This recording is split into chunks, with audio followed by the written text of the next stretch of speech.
France 3, c'est la chaîne des législatives. Priorité aux résultats à 22h15. bfc.france3.fr, vous le savez, c'est notre site internet pour retrouver les différents résultats que nous vous donnons depuis le début de cette soirée. Des invités pour commenter. Avec nous, Fadila Khattabi. Bonsoir. Bonsoir. Vous êtes arrivé en tête dans la 3e circonscription de la Côte d'Or pour La République En Marche. Face à vous, Antoine Noiraud est toujours avec nous pour le Parti Socialiste. Bonsoir. Bonsoir. Et à vos côtés, pour les Républicains, Rémi Delatte. Bonsoir. Bonsoir. Vous êtes en ballottage dans la 2e circonscription de la Côte d'Or. Nous y reviendrons dans un instant. Les résultats donc, avec un focus sur Lyon avec vous, Lilian Melet. En commençant par la 2e circonscription de Lyon, où on retrouve en tête Jean-Yves Collet, le député maire d'Avallon, suivi d'André Villiers, le président du conseil départemental. 3e circonscription de Lyon, c'est Michel Crouzet, la candidate de La République En Marche, qui arrive en tête avec 28,6%. Devant le conseiller régional du Front National, Julien Audoul, 25,6%. C'est le plus gros score du Front National dans la région pour ce soir. Et puis la 1re circonscription de Lyon, Auxerre et la Puisaye.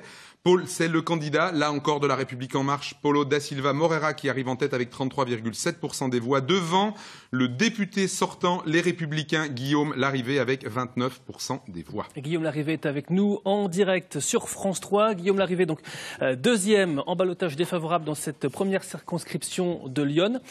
Et Guillaume Larrivé, arrivé derrière ce candidat En Marche, c'est une déception pour vous. C'est la victoire de quelqu'un qui ne vient pas du sérail politique.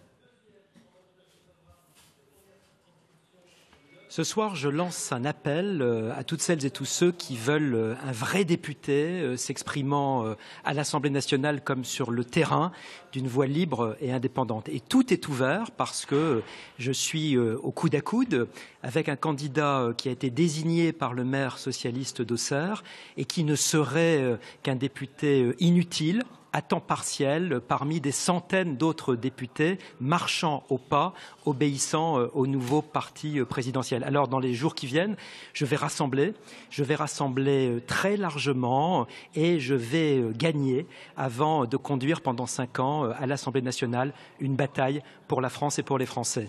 Pardonnez-nous, Guillaume Larrivé, mais en quoi est-ce qu'un député d'opposition est plus utile et plus efficace qu'un député qui, dans la majorité, va voter des lois et va pouvoir contribuer à un certain nombre de textes ? Je suis convaincu que les habitants de la Puisaye, Forterre, de l'Auxerrois, de l'Ayentais, comme du Coulangeois, méritent un vrai député indépendant et pas un godillot qui sera noyé dans la masse parmi des centaines de députés qui vont seulement obéir au président de la République. Ma conviction, c'est que notre territoire mérite d'être défendu par un député qui est totalement engagé, qui est à la fois expérimenté et qui a l'énergie du renouveau. Et bien, ce député, c'est moi depuis 2012 et ce sera moi aussi entre 2012 et 2017 parce que je vais gagner en rassemblant très largement, j'en suis absolument convaincu. Merci Guillaume Larrivé pour cette réaction en direct de Lyon. Les résultats pour la Saône-et-Loire maintenant. Alors, le refrain va être un peu toujours le même. Les candidats d'En Marche en tête systématiquement dans toutes les circonscriptions. 1re circonscription, Mâcon-Cluny, Benjamin Dirks en tête, 37,8%, devant le maire de Mâcon, Jean-Patrick Courtois, 22,15%. 2e circonscription, Paray-Charolles. Là encore, le candidat de La République En Marche, qui est un candidat du MoDem, Vincent Chauvet, en tête, 31,3%, devant la candidate des Républicains, Josiane Corneloup, 24%. 3e circonscription, Autun-le-Creusot. Le député sortant, le frondeur PS Philippe Baumel, n'est pas qualifié pour le 2e tour. C'est Rémi Rebeyrotte, le maire d'Autun, candidat de La République En Marche, qui est en tête avec 33%, devant le candidat des Républicains. Même refrain que dans les 2 autres circonscriptions, 17,5% des voix. 4e circonscription, la Bresse et Tournu. C'est la candidate de La République En Marche, Catherine Gabrel, en tête avec 24% des voix, devant la députée sortante, Cécile Untermaier, qui sera au 2e tour avec 18% des voix. Maxime Thiebaud, le candidat FN, n'est pas au 2e tour sur cette circonscription. Et la 5e circonscription, Châlons, Monceau, Montchanin. Le député sortant socialiste Christophe Sirugue, le seul ministre de Bourgogne-Franche-Comté qui était candidat sur ces élections, ne sera pas au 2e tour. C'est Raphaël Gauvin, candidat de La République En Marche, qui est en tête avec 30% des voix, devant le maire Les Républicains de Châlons, Gilles Platret, 19,6% des voix. Résultat complet pour la Saône-et-Loire. Et justement, nous allons en Saône-et-Loire, où nous attend le maire de Mâcon, Jean-Patrick Courtois. Gilles Platret, Platret nous attend. C'est pas Jean-Patrick Courtois, c'est bien Gilles Platret. C'est pas Mâcon, c'est Châlons pour la 5e circonscription de la Saône-et-Loire avec vous, Gilles Platret. Vous arrivez donc en 2e position derrière le candidat de La République En Marche et le député sortant Christophe Sirugue est éliminé dès le premier tour.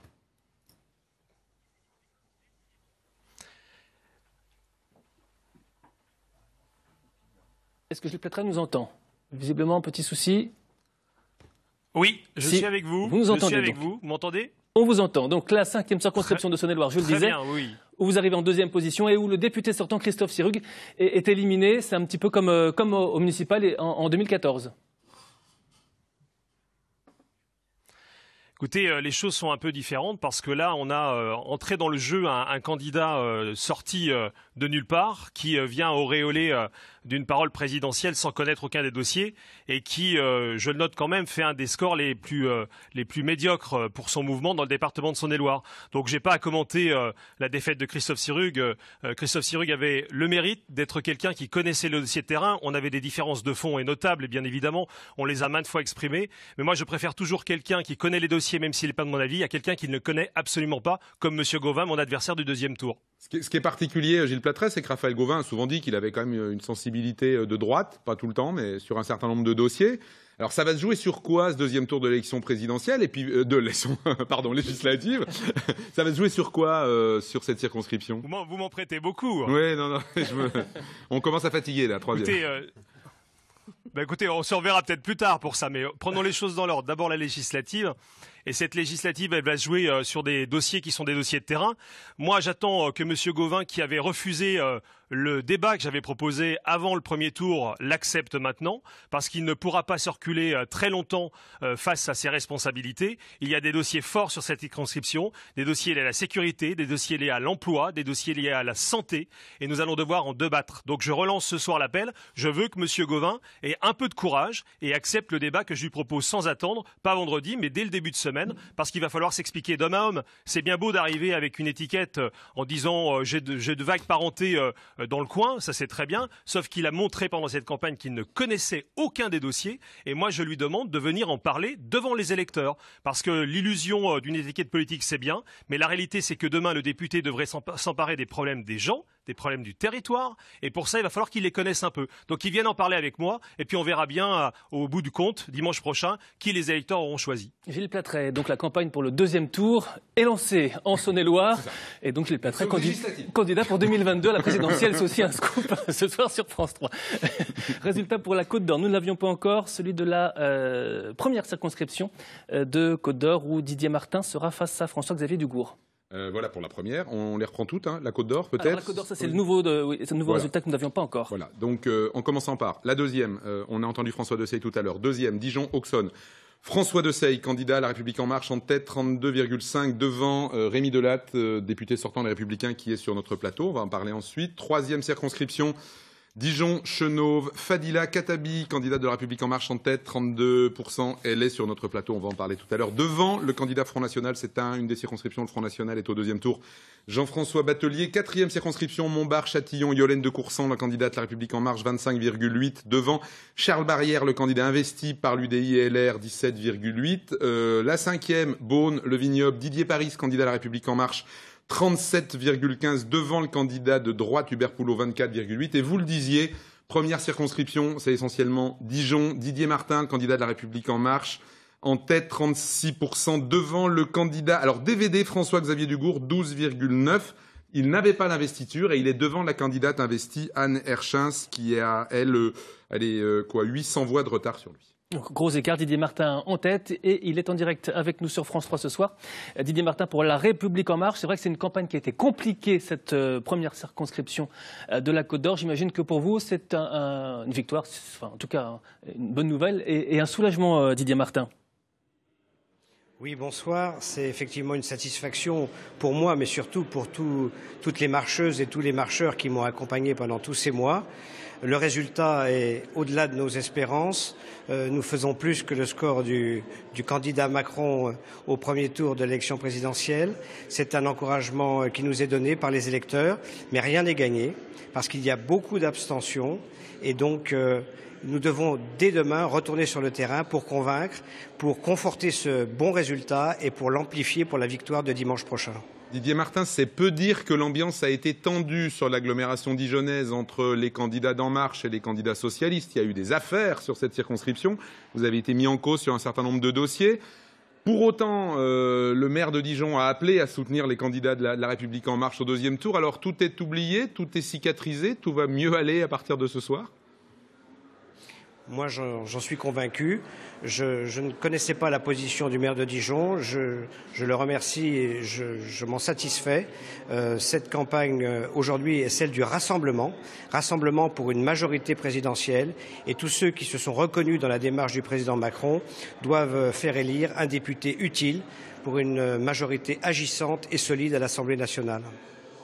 Merci Didier Martin, en direct de Dijon pour cette réaction. La Côte d'Or avec deux représentants de ce département avec nous, Fadila Khattabi et Rémi Delatte, pour les circonscriptions de la Côte d'Or, Lilian. De la deuxième et de la troisième. Rémi Delatte, vous êtes le député sortant d'une circonscription qui a toujours été à droite depuis son découpage.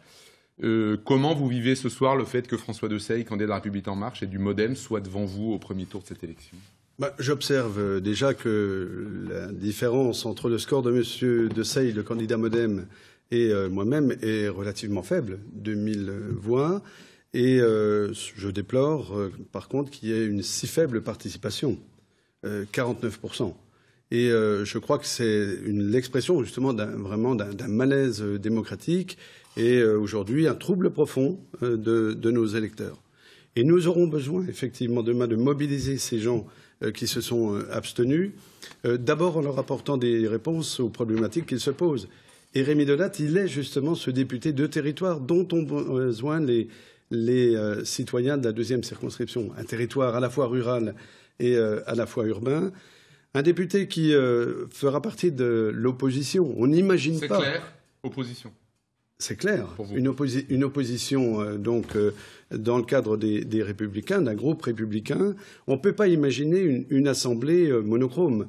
On ne peut pas imaginer qu'on donne comme ça un blanc-seing, un chèque en blanc au président Macron avec une majorité qui soit écrasante. Il y a 4600 voix du Front National sur votre circonscription, qui sont dans les urnes ce soir.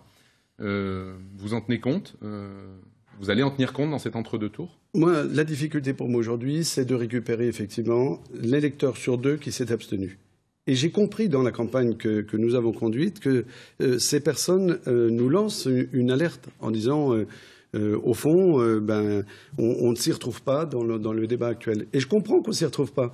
Je n'ai pas pu avoir de débat avec le président du MoDem, puisque, en fait, d'abord, je l'ai très peu vu sur le terrain. Et quand on a, nous, évoqué les sujets de fond, et en l'occurrence, quand on lui demande, mais puisque vous allez augmenter la fiscalité, vous allez augmenter d'1,7% la CSG, comment est-ce que vous réagissez ? Bon, on n'a pas pu avoir de réponse. Cette fracture qui est de plus en plus forte entre les territoires ruraux et les territoires urbains, quelle réponse on nous donne ? Il n'a pas été à même de nous donner des réponses. Nous aurons des réponses. On a quelqu'un de la République En Marche, alors pas pour répondre aux questions de Rémi Delatte, mais d'abord pour réagir à cette soirée. On le disait tout à l'heure avant que vous soyez sur ce plateau, vous êtes une ancienne vice-présidente socialiste du Conseil régional, Fadila Khattabi, quand François Patriat en était le président. C'est quoi pour vous ce soir ? C'est une revanche ? C'est autre chose ? Non, mais je suis, écoutez, heureuse bien sûr des résultats et je voudrais tout de suite remercier tous les électeurs et les électrices dont les suffrages se sont portés sur ma candidature avant tout. Alors évidemment, je m'attendais personnellement à une triangulaire. Or, il n'en est rien. Donc, il n'en est rien parce que la participation est extrêmement faible. La participation, et bien sûr, on ne peut pas se réjouir de cela. Effectivement, une participation très très faible. À peine 49% dans cette circonscription. À peine 49%, effectivement. Donc, malgré tout, pour le second tour, il va falloir faire campagne à nouveau, essayer de convaincre de la nécessité déjà de voter et de la nécessité, contrairement à ce que dit Monsieur le député, de donner une majorité à notre président pour faire en sorte de de sortir la France de ce marasme, la France qui a été pendant très longtemps prise en otage entre la droite et la gauche, et on a avant tout servi, ma foi, on a pris des positions partisanes plutôt que de servir la France. Vous allez être un parti unique ? Un parti unique. Nous sommes. C'est un. 400 députés, est-ce que c'est un parti unique ?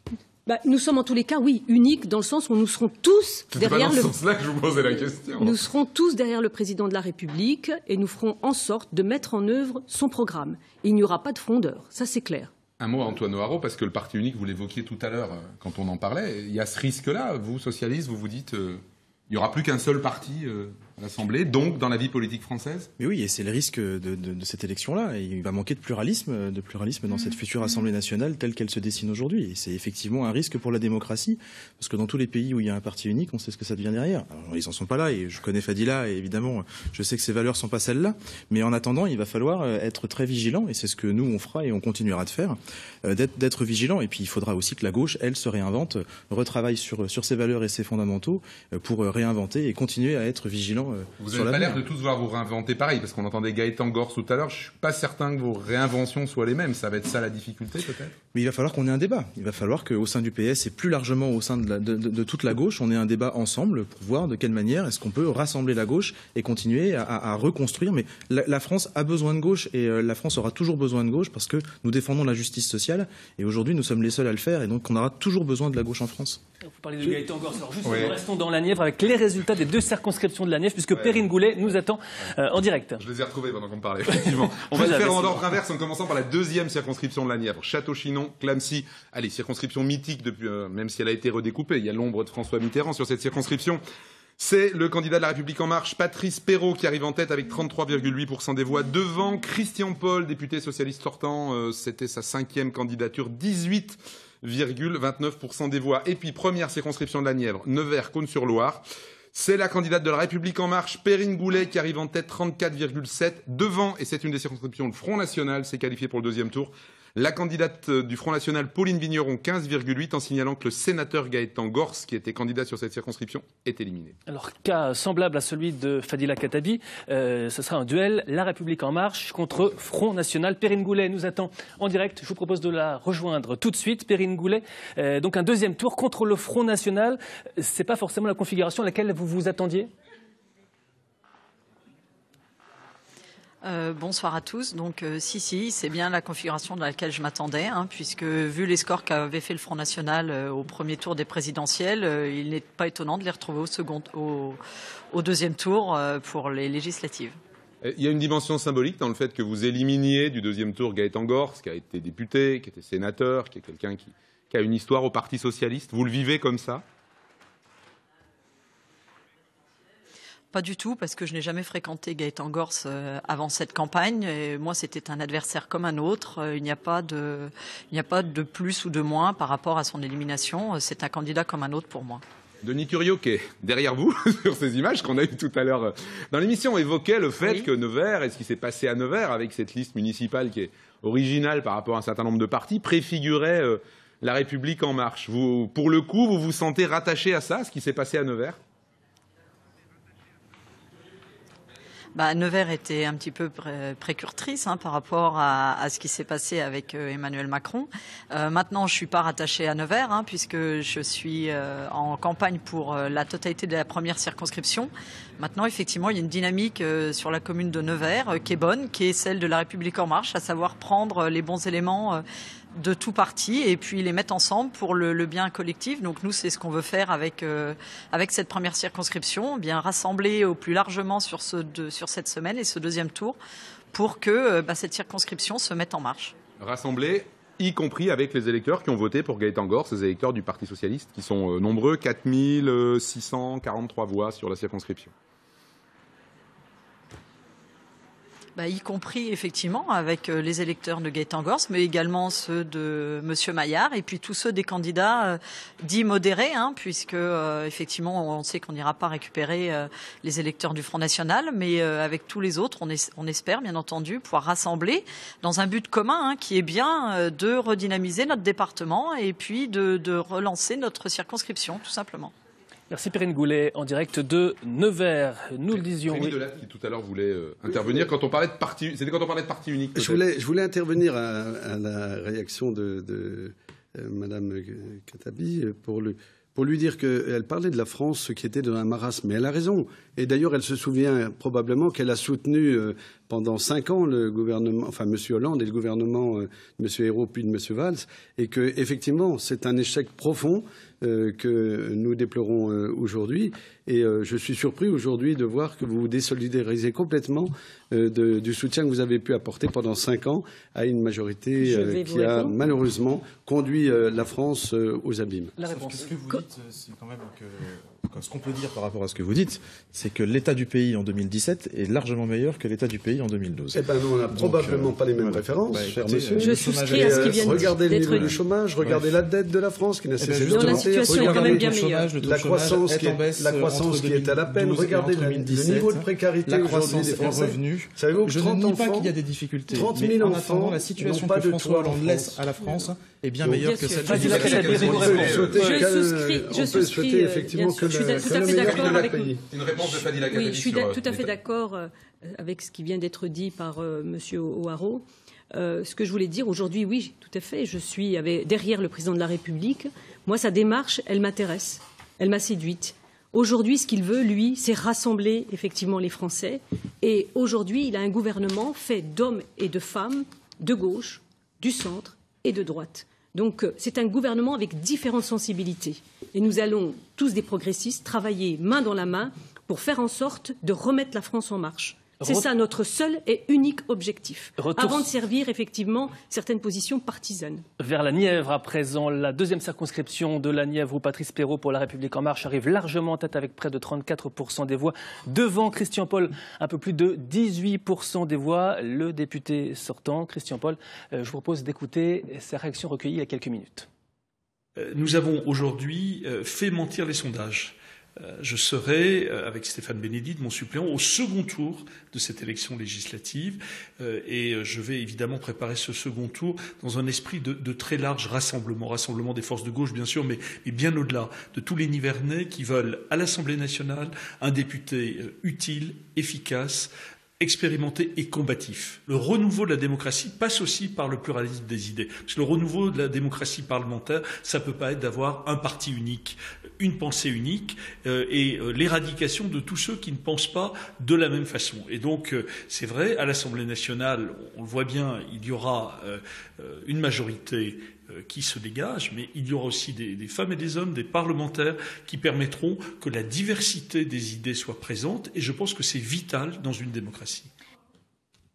Christian Paul, sa réaction donc pour la circonscription de Saône-et-Loire. Oui, un mot pour signaler que, à moins que je me sois trompé, il y a 2 députés socialistes sortants qui ont réussi à accéder au deuxième tour de ces élections législatives. C'est Christian Paul, on vient de l'entendre, et puis c'est Cécile Untermaier sur la circonscription de la Bresse, en rappelant que cette circonscription, parce que vous allez dire que j'aime les symboles, c'était celle d'Arnaud Montebourg, avant que ce soit celle de Cécile Untermaier. Ce qui n'est pas rien pour la force du symbole, là encore. Nous avons à présent tous nos résultats des 15 circonscriptions de la Bourgogne.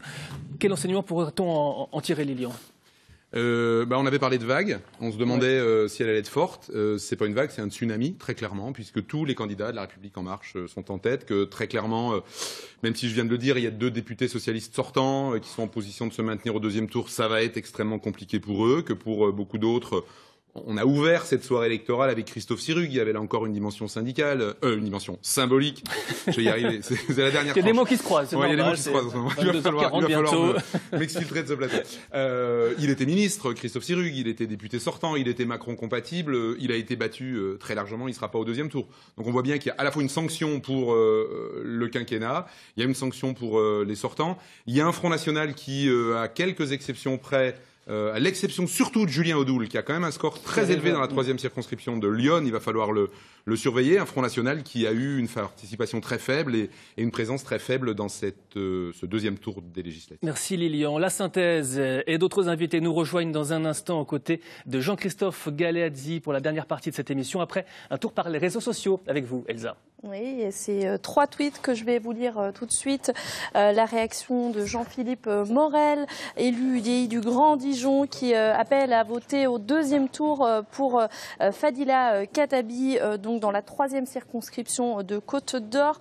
Ce tweet de Carole Bernard qui remercie, qui était donc candidate Europe Écologie Les Verts dans la 5e circonscription de Côte d'Or et qui remercie ses électeurs qui les remercie de leur confiance. Voilà, on va tout de suite retrouver Jean-Christophe Galeazzi pour la 2e partie de cette grande soirée électorale.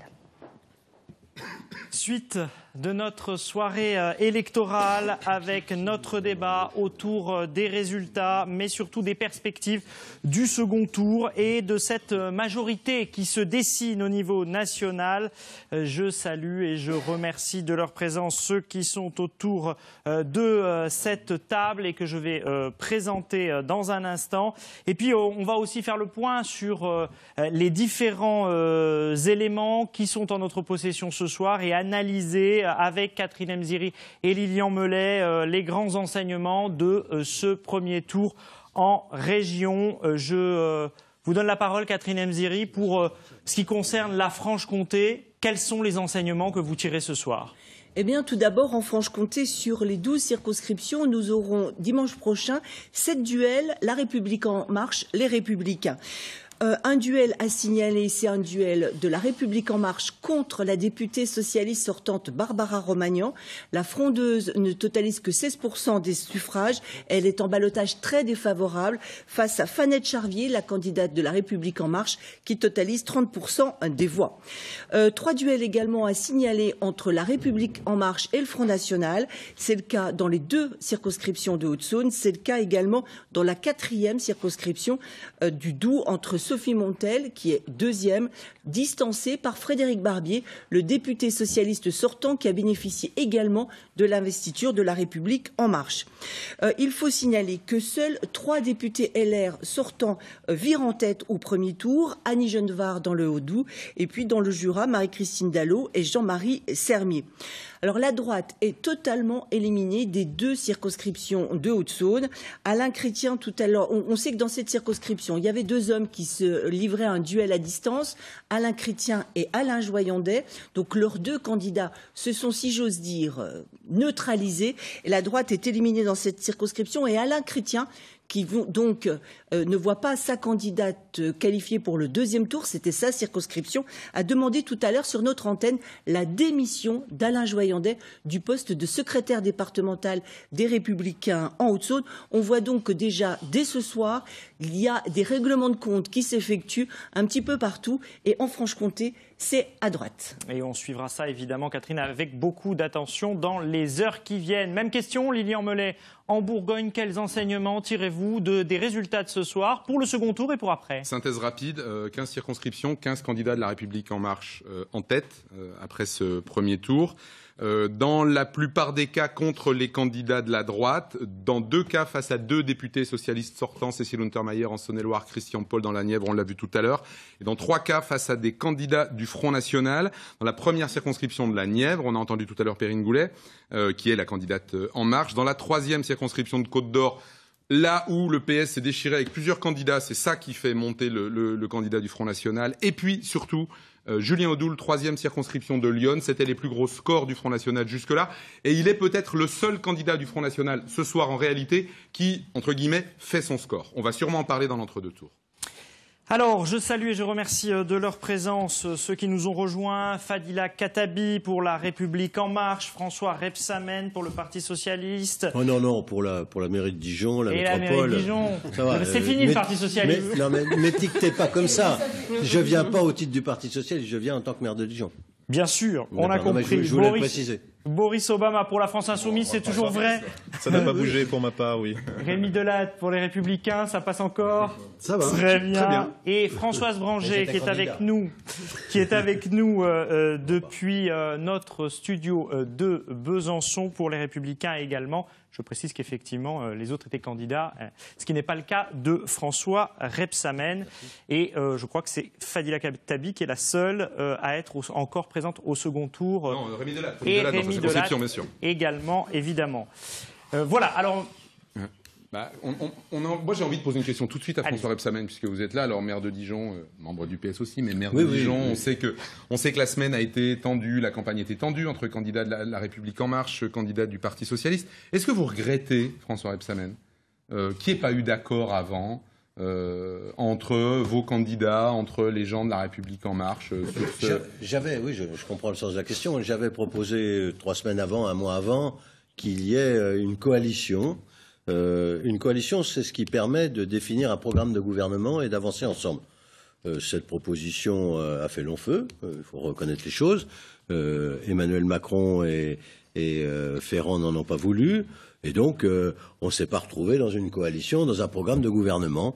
Et donc, on s'est retrouvé à porter des candidatures. Il voulait faire quoi? Il voulait casser le Parti Socialiste? Il voulait vous faire mal ce soir? Je ne sais pas si cette expression est juste. Je crois qu'ils ont eu un accord d'appareil avec le MoDem et ils ne l'ont pas eu avec le Parti Socialiste. Sûrement, les divisions internes au Parti Socialiste, des prises de position différentes des uns et des autres ont pu... Mais est-ce que ce soir, c'est pas François Patria qui a gagné face à vous? Oui, à 74 ans, on peut gagner. Vous savez, il est toujours un moment où ça mesquin, c'est mesquin, non, ça, mais comme petit c'est pour dire le candidat du renouvellement. Donc, je voudrais dire les choses clairement. Là, il y a ce soir des candidats En Marche qui sont en tête. Certains viennent de ma propre majorité municipale.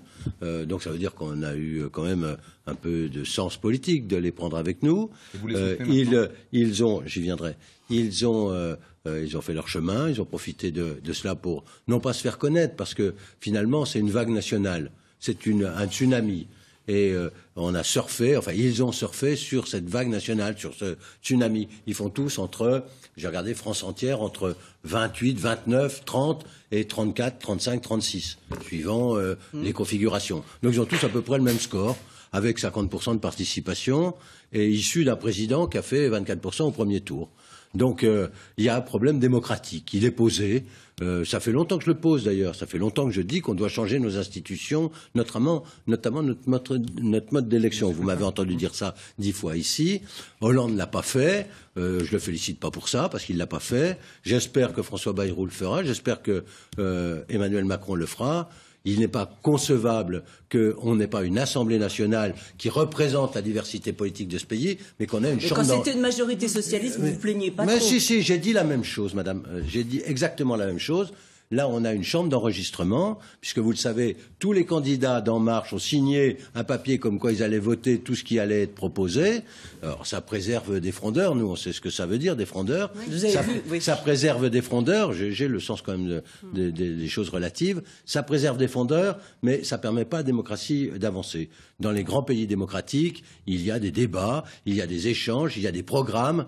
Là, on ne sait pas. Donc, on va voir, et on fait crédit, on espère la réussite du quinquennat, évidemment. Je vous propose de retrouver Françoise Branger depuis notre studio de Besançon. Françoise Branger, bonsoir. Vous êtes candidate Les Républicains, battue ce soir dans la première circonscription du Doubs. Est-ce que vous allez aujourd'hui vous rapprocher d'En Marche et finalement du Premier ministre Édouard Philippe qui finalement est issu de vos rangs? Bien, écoutez, je vous entends très mal, mais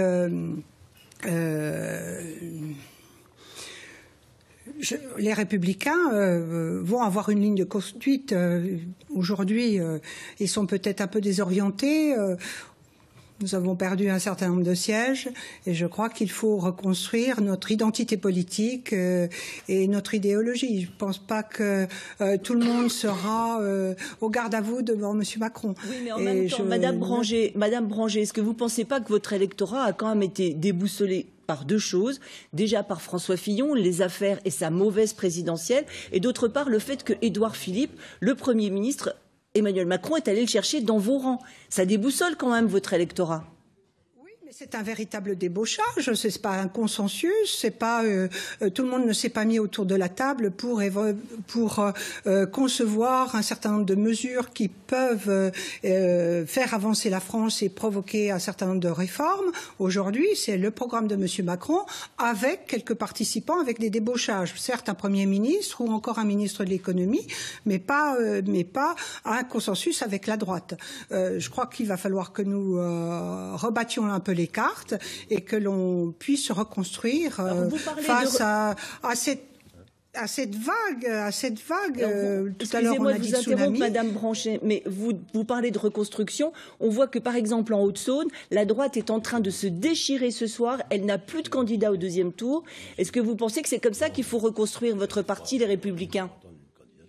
Écoutez, le conflit en Haute-Saône est un conflit personnel entre certains candidats et malheureusement les candidats ont été poussés par les uns et les autres. Ici également sur la première circonscription du Doubs, c'est la droite qui perd parce qu'il y avait un dissident. Donc c'est bien parce qu'il y a une division à un moment donné que nous n'avons plus de candidats. Donc c'est la droite malheureusement qui aujourd'hui en pâtit et je trouve bien dommage que les électeurs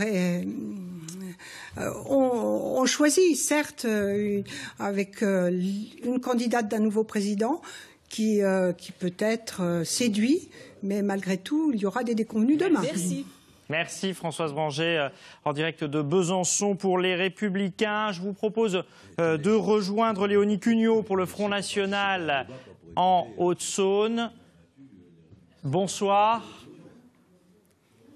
Bonsoir. Alors, quelle est votre réaction ce soir? On sait que Marine Le Pen avait fait un très bon score en Haute-Saône. Visiblement, vous n'avez pas engrangé complètement dans la région les résultats de Marine Le Pen. Mais écoutez, nous sommes quand même très contents de nos résultats. Nous nous qualifions pour ce second tour, ce qui démontre que les électeurs nous font confiance. Les Haut-Saônoises et les Haut-Saônois nous ont fait confiance dans cette première circonscription de Haute-Saône. Et je n'ai aucun doute que nous allons continuer cette dynamique au second tour.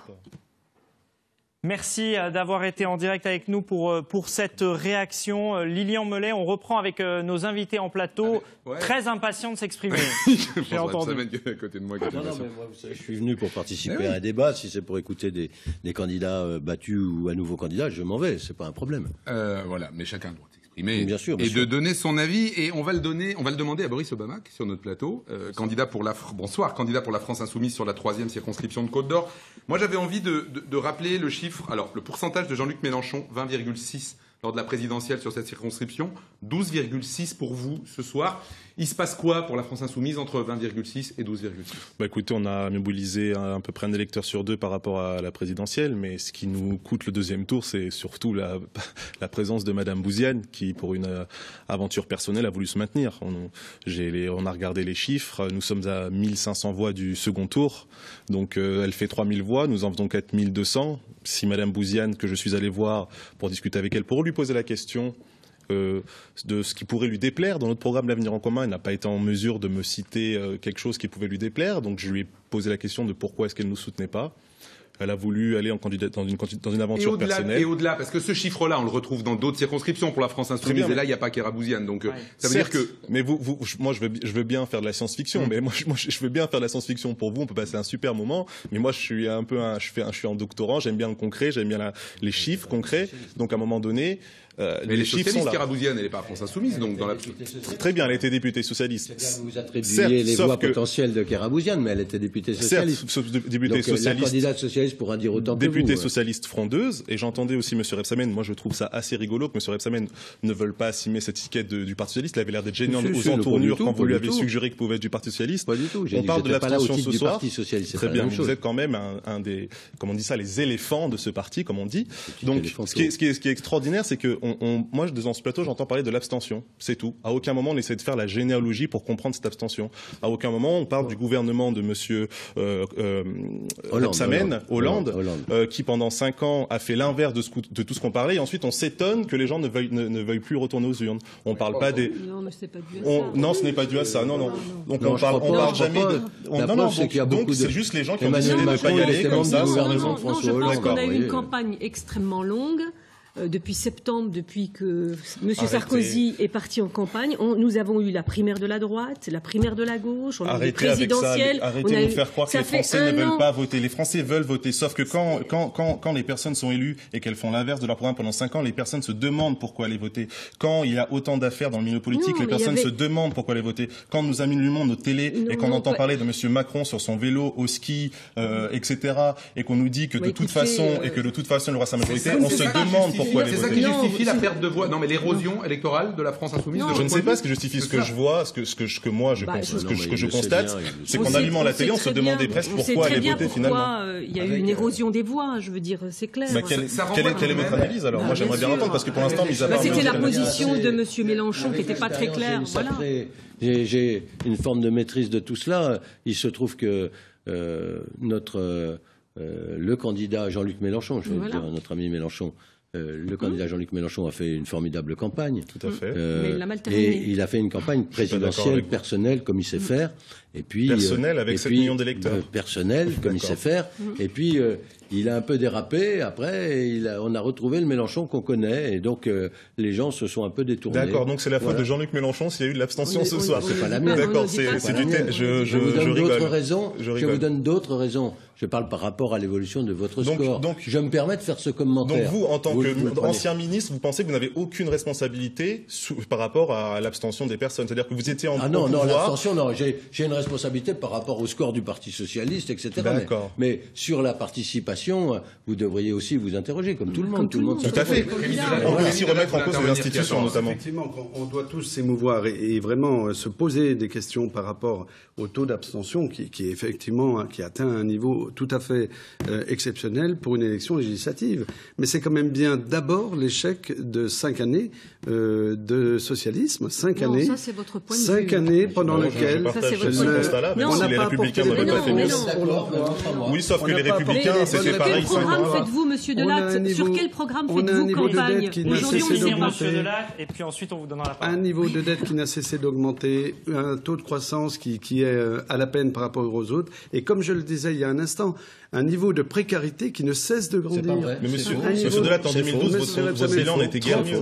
30 000 gamins tous ceux qui ne font que lire les Échos, par exemple. Question de Catherine C'est beaucoup plus que ce qu'on peut imaginer dans un pays moderne qui sort de 5 années de... Monsieur Delatte, excusez-moi, Monsieur Delatte, si c'était aussi simple que ça, les candidats, les Républicains auraient dû engranger davantage de voix. Alors que l'on voit qu'ils sont à la peine partout et qu'ils perdent tous des voix dans leur circonscription, même quand ils virent en tête, comme par exemple, je disais tout à l'heure, Annie Genevard dans le Haut-Doubs, ou alors les deux Jurassiens, Marie-Christine Dallot et Jean-Marie Sermil. Alors comment vous l'expliquez ça? Alors, il y a eu un mouvement en faveur de M. Macron qui est indéniable. Mais vous savez, donc ça veut dire qu'il y a des électeurs d'Emmanuel Macron qui n'ont je prends l'exemple de ma circonscription. Est-ce que vous pensez que le candidat du MoDem aurait fait le score qu'il a fait ce soir s'il n'avait pas eu sa photo à côté de celle de M. Macron? C'est bien là qu'on voit qu'il y a eu l'effet, effectivement, comme toutes les élections, vous avez bénéficié d'une élection. Mais si, mais vous aussi. Je peux vous dire la même chose. Je peux vous dire la même chose, M. Delatte. Et aujourd'hui, quand vous dites effectivement que les Républicains sont à la peine, c'est vrai, mais encore une fois, dans la circonscription, la deuxième circonscription de Côte d'Or, j'ai fait un score qui est supérieur à ce qu'on peut voir ailleurs. Que j'ai ce soir, puis vous assurer que nous allons nous mobiliser pour justement faire en sorte que les gens... Le sentiment que j'ai ce soir, c'est que pour les gens de droite, c'est 1981... empire, et pour les socialistes, c'est 1993, empire. C'est pire que 93. Oui, c'est ce que je dis. Oui, encore pire. Non, je veux dire, ça va être une chambre. Non, ça va être une chambre bloc national qu'on a connue en 1919. Vous n'imaginez pas la vague. Excusez-moi, j'étais pas née en Moi non plus. Puisqu'on parlait d'âge. Non, mais je voudrais dire, vous permettez, je voudrais dire un mot, si elle me le permet, Fadila Khattabi, je voudrais dire un mot à Rémi Delatte. Cette vision pessimiste, cette vision décliniste que vous portez, que vous avez toujours portée en disant la France va mal, elle n'a jamais été aussi mal, etc. Elle n'a pas fait 20% à l'élection présidentielle. 20%, c'est le score de M. Fillon. La vérité, elle est tout autre. À un moment, il y a un renouvellement qui apparaît à travers une personne, c'est comme ça, dans cette République, qui est tournée vers l'élection présidentielle. Le problème, c'est qu'une fois qu'on a élu un président de la République, eh bien derrière, ça suit parce que c'est comme ça. Aujourd'hui, c'est un enregistrement, tout simplement. C'est pas une élection législative qu'il y a derrière. C'est une chambre d'enregistrement que nous allons avoir. Mais c'est plus que mécanique. Je me suis trompé. François Patriat avait raison. N'importe quelle personne aujourd'hui qui a l'estampille Macron, n'importe où, fait entre 29 et 30. Avant de finir, je crois que très sincèrement, de toute façon, la modification déjà du septennat, on est passé au quinquennat, apporte de la cohérence. C'est-à-dire à partir du moment où le président a été élu, effectivement, il y a une volonté des Français et ils sont cohérents. Et bien sûr, je comprends cette intelligence collective de donner une dynamique, une réponse au président de la République, tout simplement. Et ça donne aussi une légitimité aux candidats. Ce débat est terminé. Merci, ce débat est terminé. La soirée électorale continue sur France 3 avec Carole Gessler et Francis Letellier. On vous donne rendez-vous demain à midi et 13h pour en savoir plus en région.